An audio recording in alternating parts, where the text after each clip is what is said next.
I've worked missing child cases for most of my career. Some end with relief, most do not. But this one still sits on my desk.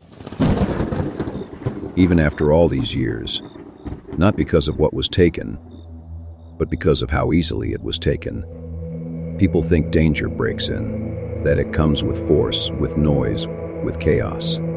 But the most dangerous criminal I ever investigated walked through a hospital entrance wearing a nurse's uniform. Calm, steady, confident, and walked out carrying a newborn she had no right to touch.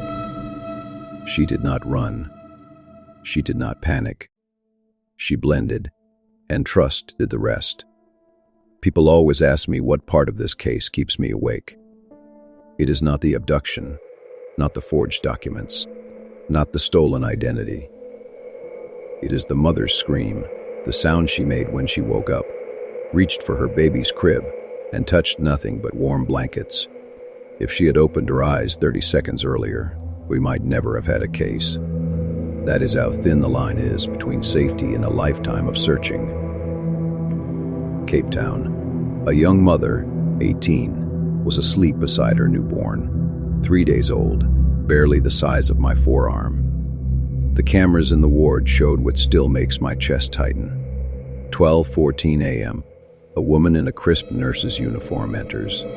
No hesitation, no clipboard, no badge check. She walks straight to the crib, lifts the baby, and leaves before the security system even refreshes its cycle. The baby did not cry. The mother did not wake. The staff did not question anything. Do you know how terrifying that is? A crime committed so cleanly it felt like the hospital itself approved it. We locked down the hospital within minutes of the report. Every exit, every hallway, every stairwell, nothing. No witnesses, no alarms, no one who remembered a nurse walking out with a baby. When I checked the uniform inventory, all sets were accounted for, meaning she brought her own, meaning she practiced, meaning she did not come to steal a baby. She came for this baby, for Zephany. The city spent days searching, flyers, roadblocks, volunteers combing neighborhoods, but the truth was simple, cruel, and precise. She was gone within 10 minutes, and we had no idea who took her. No name, no face, no motive. A ghost in a uniform. Cold cases do not feel cold. They simmer, quietly, uncomfortably, like heat trapped under a sealed lid. Every year, on Zephany's birthday, her parents came to the station, never angry, just tired, hopeful in a way that breaks you. The father once told me, "I cannot move the crib. It feels like giving up." And what was I supposed to say? That the suspect was probably raising his daughter, that some kidnappers loved the children they stole. There is no training for that conversation. 18 years after the abduction, I got a call from a school principal. 2 girls took a photo together, she said. They looked too alike. She emailed it to me.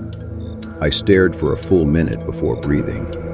Same smile, same jawline, same eyes. Not friends, not classmates. Sisters. DNA confirmed it in hours. We finally found the missing child, alive, healthy, raised by the woman who stole her. Not a shadow, not a monster in an alley, not a stranger in hiding. A mother, living normally, paying bills, packing lunches. The disguise the world never questioned, uniform, had rewritten the child's entire life. People like simple answers, but this case never gave us any. Was it grief from losing her own child? Was it obsession? Was it planned for years? Did she scope hospitals? Was she aided by someone inside? Or was she simply a master of the calm, confident lies that uniforms are built to support? I have seen criminals with weapons look more suspicious than she did with a newborn in her arms. That is the part that keeps me uneasy. She was not invisible. She was trusted, blindly. If you take anything from this case, take this. Authority is not safety. Uniform is not identity. Calmness is not innocence. Ask for badges. Match names. Check shifts. Watch closely. Because the woman who stole Zafeni did not sneak in. She walked in through the front doors with the confidence of someone who knew no one would question her. And they did not. That is how a baby disappeared in under 60 seconds and stayed hidden for 18 years.